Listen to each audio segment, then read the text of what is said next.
Yeah, buddy. I got a cold nod. Show y'all how hard I work.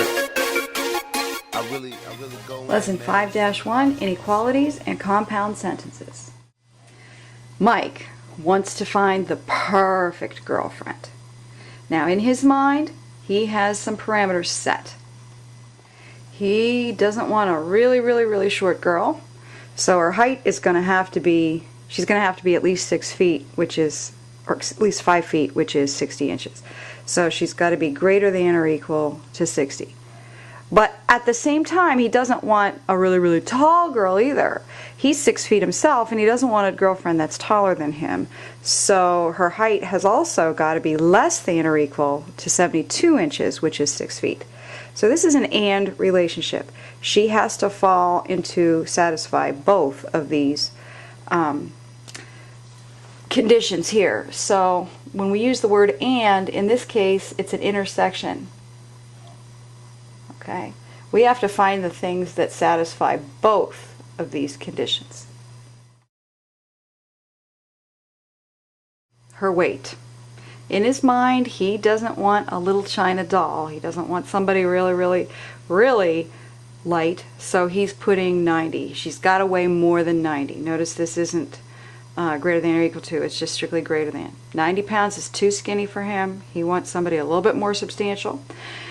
But he doesn't want somebody that's heavier than him either. He weighs 150.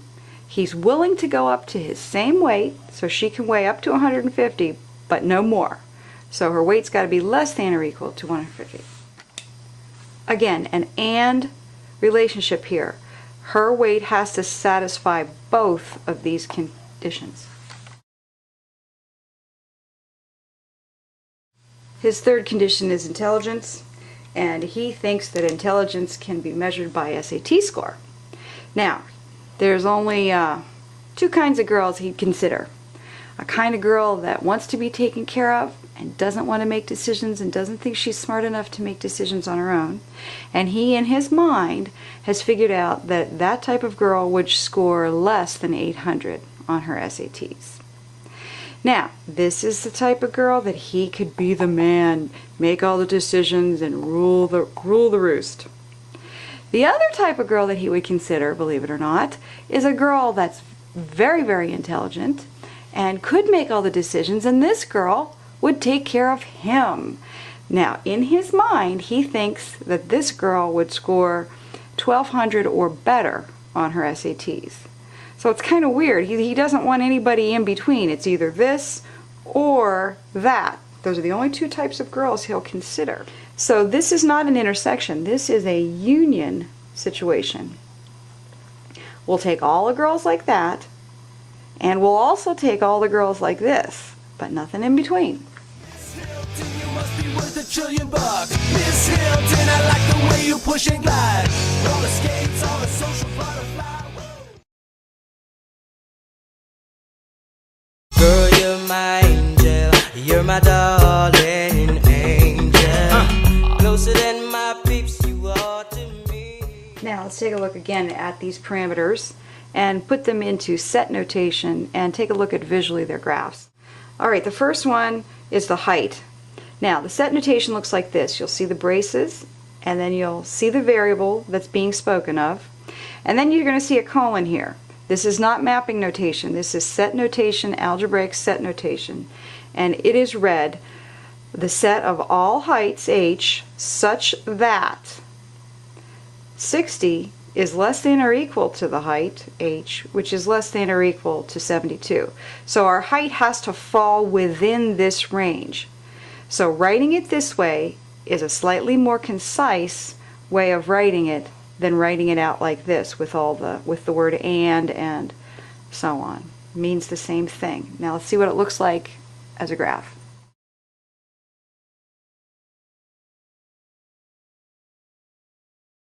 The set of all weights, 90 is less than weight. Now that's bigger than 90. But it also has to be less than or equal. He'll accept girls the whole way up to his regular weight. So this is not going to be a closed interval because we're going to have an open circle on the 90. He will not go the whole way to 90.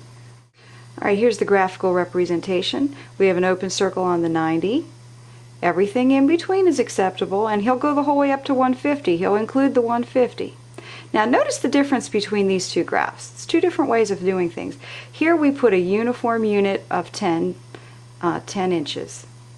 And to get to the 72, we had to estimate a little bit, which makes the graph a bit ambiguous. You know, is that 72? Is it 72.5? You know, or is it 73? 73.1? You know, we're not real sure. Now down here, this is sometimes referred to as the lazy man's way, but it is actually more accurate. You take your lower bound and your upper bound and you physically make them be points on the graph, and then you use your open circle and your closed circle as we see in this case, and color everything in between. Therefore, there's no ambiguity. We can see it even though we haven't put all the little uniform tick marks in between, but we can read it just as easily and actually more accurate. Alright, now I want to make a point here. These two situations were connected, they were compounded, connected with the word and.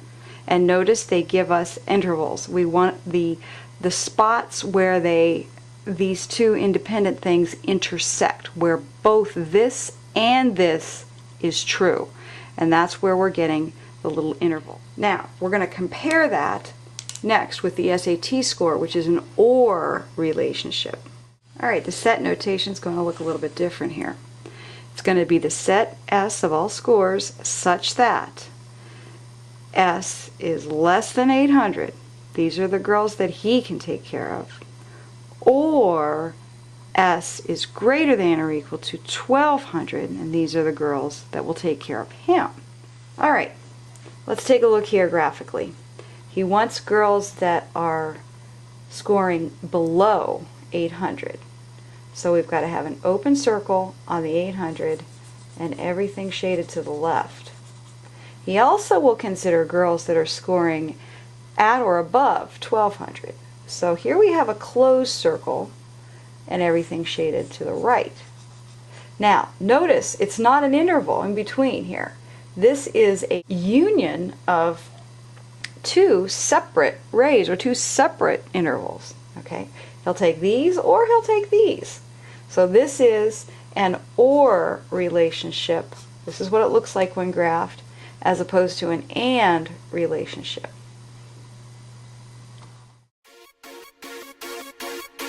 Yeah, buddy. I got a cold nod. Show y'all how hard I work.